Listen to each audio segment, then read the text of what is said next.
Well, Craig, we're standing in front of the new play mill. That's right, it's coming along nicely. That's right, but because of the wide angle, you can just see our heads. Yep. We're going to start a new group called Talking Heads. Talking Heads. Oh, crap. Somebody's Damn. already got that, yes.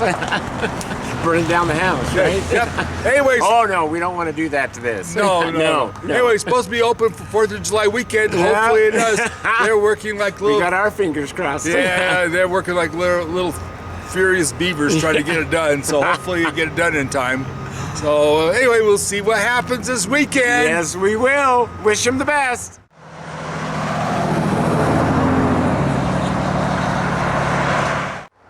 Hi, I'm Bogden And Craig Neville. and this is the Island Park Weekly Weather Report for Wednesday, the very first day of July 2026, and of course the 6 days thereafter. That's right, and we're coming to you from Elk Creek. Elk Creek, where we are getting ready to start experiencing our first set of street lights, traffic lights. Yes, street lights and traffic lights at the intersection of Elk Creek and Yale Kilgore Road, the A2. That's Yep. right.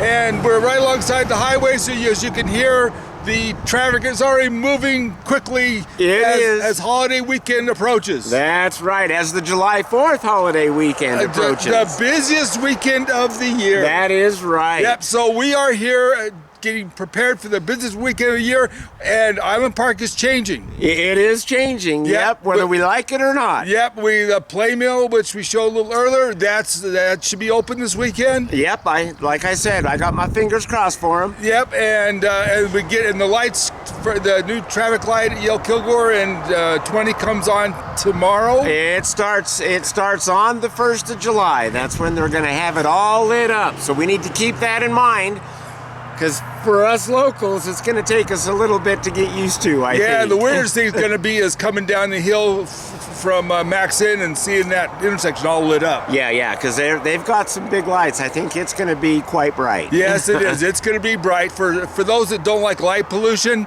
Too bad. You're poop out of luck on that one. Yep. But this should be very much safer. I think this will be good. Anyway, so let's talk about the weather. I think ultimately it's going to be a good thing, because the people that live out the Shotgun area, they have a hard time in the deep summer months of getting onto the highways. So. Yes, and the other thing too is that for 4th of July weekend, they have the fireworks over at Lakeside, and getting back out on the highway after the fireworks lets out.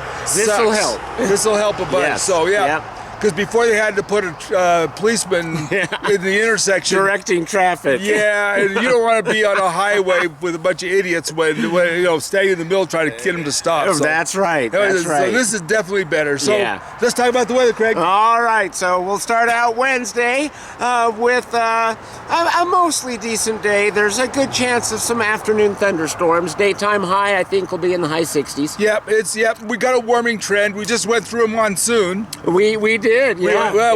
We needed this moisture. Yeah, we went through 3 or 4 whole days of just rain. The weekend was pretty much just rainy. Yeah, and yesterday too. And yesterday, yeah. Yep. So it looks like that Wednesday and Thursday and maybe Friday, we're going to end up with some rain.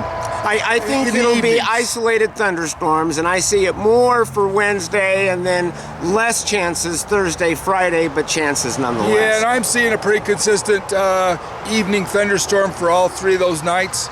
But daytime should be pleasant, and and also warmer. We should be starting after. Yeah, Thursday, Friday, I expect to get up into the low 70s. Yeah. By the time we get to Saturday, I'm seeing mid to high 70s. And then Sunday, Monday, Tuesday will be very high 70s and maybe even the low 80s. Yep, so it's going to be very, very pleasant this weekend. Overnight temperatures the whole week are going to hover in the 40s, from the low 40s to the high 40s. And then Monday, Tuesday, we may even hit 50s. Yep, so better than this last week where in Yellowstone it was actually snowing. Yes, They actually... And did you see pictures of Boise and Nampa, what they went through this last weekend? No. They had like a foot of water on the road, and then there were big chunks of ice from the hail that was coming down that were all floating around. Cool. Yeah. So like little icebergs. So they got it worse than we got it. That's right, yeah. And that's exactly what it was like, little icebergs. And some of those little smart cars would be like the Titanic where you hit one and then it starts leaking. Right, yes. Yeah, so anyway, so we got a very pleasant weekend. Fortunately, because of all the rain, fire danger is low right now. So, yeah, but still, no fireworks to be lit privately on Forest Service or Bureau of Land Management. yeah, and no aerials Areas. at all. Yeah, and no aerials at all are Yeah. supposed to be lit up No, here. So no. keep the aerials at home, but at least we're in a safer environment than if it was bone dry. So That's right. because people in Utah and even in southern Idaho are having really a tough time right now. Yeah. So Utah and Colorado, I think, are burning down right now. yeah, so. it's tough. But right now we're doing pretty well water-wise, which we're grateful for. Yeah. Especially with this weekend coming up. So, but still be cautious. But you can have campfires.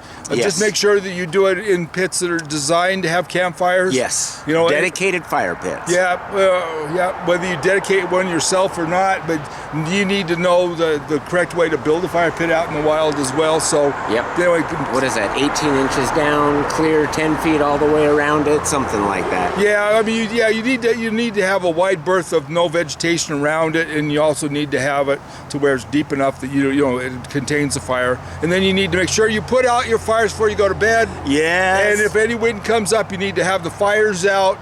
Don't let the embers smolder. Right. Yeah. Or whip around, get Yeah. blown out. And yeah. Exactly. So Yeah. just be cautious. But anyway, other than that, I mean, we should have a real beautiful weekend this weekend. Now, for those of you that are floating the river, I'd do it in the mornings, early afternoons. I'd get off it in the evening, especially for the next 3 or 4 days. Because of those chances of thunderstorms. Yeah, you don't want to be on there. You don't want to be the tallest thing on the river when the lightning hits. No. So sometimes the lightning strikes real Or close. if the wind blows and you're going backwards. Well, if you're floating Big Springs, if the wind's coming up, you're screwed. So, your nice 2-hour leisurely float will turn into a 5 5 hour or 6 hour float with ordeal. lightning strikes all around you. It'll be an Yeah. ordeal from hell. So so be careful. Anyway, the other thing is, because it's going to be so busy, you make sure that you're really patient with everybody and Yes. be kind and considerate. Yes. Because we don't want to have any problems. And also, since we've got so many people, be on the lookout for situations where people might be leaving trash out to entice bears to come in, and let our local fish and game officer know that just call the police, but let them know. But give them a call if you see a bear problem ahead of time, or see people leaving stuff out, because we don't want to get our little furry friends to show up and unannounced. Right. And we certainly don't want to help acclimate them to do that. Yeah, because remember, you get them used to eating food, they're going to have to kill them. Yep. And we don't want to have to kill them. We would just soon they stay in their space and we stay in ours. Yeah. And we leave each other alone. So that is what we prefer. That's definitely what we prefer. I mean, the best way we can live in nature is give each other our own space. Yes. So anyway, with that, is there any final words for you, Craig? No, I could get up on my soapbox, but I am going to not. No. So anyway, with 4th of July coming on, we just want to wish America a happy 250th birthday. Absolutely.